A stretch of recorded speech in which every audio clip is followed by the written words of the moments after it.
Hello again. This is Erin Lundy. I'm a physical therapist with Milestone Therapy Inc. And today's fun home exercise program is going to be about skipping because I have so many families and so many kids that really have a difficult time with this.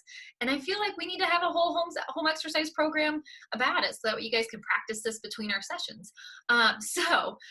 Usually this is mastered around 4 to 5 years old. And I know I have a lot of older kids on my caseload that still have a tough time with this, which, it makes sense because it requires a ton of different components of motor skills. So you need dynamic balance, you need coordination, and a different endurance, just anything like that. It's a really tough one for a lot of kids. So here we go.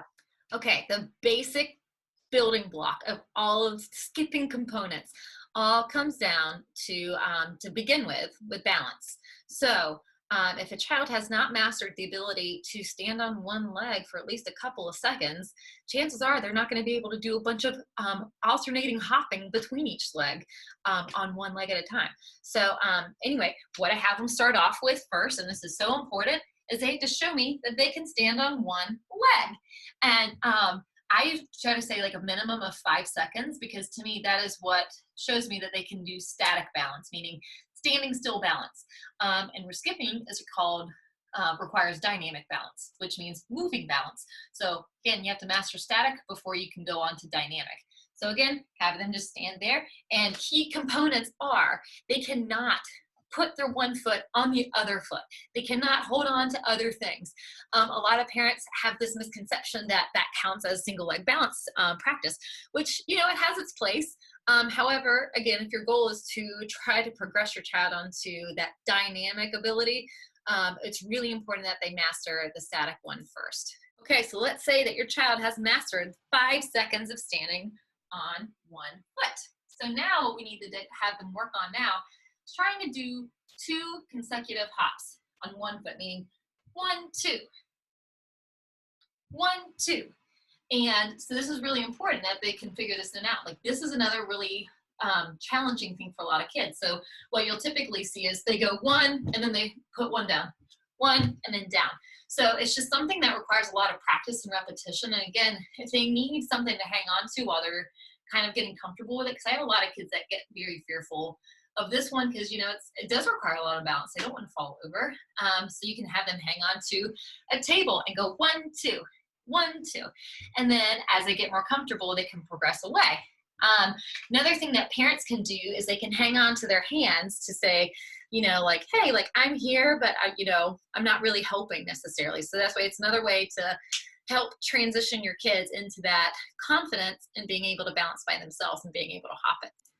Let's say your child's mastered the 2 hop skill sets. So guess what? They're ready to try to start skipping because it really just requires those 2 hops, really. So what I always do is I break it down very slowly for the families and the kids because it's really overwhelming when you see this like task that requires all this coordination and the child is very scared about it. It can be really daunting. So I always break it down, call it task breakdown, which just basically means we go very slowly. So again, mastering the 2 hops. You go 2 hops, 2 hops, and we can do it, either do it standing in place, or we can do down like the driveway or something like that. So once they've mastered that, you can say, okay, you're ready to increase your speed a little bit. So you have them start again, and they go 2 hops, 2 hops, and they can kind of go like a little bit like that. And again, at this phase, it's really important to try to provide a lot of encouragement, because a lot of times what I'll see too is the siblings will have, like, especially if they're younger siblings, they'll have flown through this this new skill set. And the kids that are on my case that are a little bit older are still struggling with it. So it's really, frustrating for their self-esteem and their confidence to see their siblings fly through this, younger kids fly through this, and they're still kind of frustrated. And a lot of times they'll shut down. So it's really imperative that caregivers give tons of like good positive reinforcement and tell them like, oh my gosh, you were so close that time. Let's try it again. And like parents can do it really slowly with the kids. And I know it sounds cheesy, but truly practice makes perfect. The more you practice it, the more repetition, the more they're going to be able to do that. And I know a lot of people ask the question of like, well, why does my kid need to learn how to skip? Like, what does that have to do with anything? Well, it has to do with a ton. Because again, It goes into like, if your child has difficulty with this, chances are they're going to be at increased risk for falling. If that tells me that they don't have the dynamic balance abilities like you would need for running to not fall over, if you can't do that, chances are you're probably falling over when you're skipping. So it's a little foundational building block. Also works on coordination. Again, these kids need these skills to be successful, and motor milestones all through childhood too. So it's a really fun thing to do together.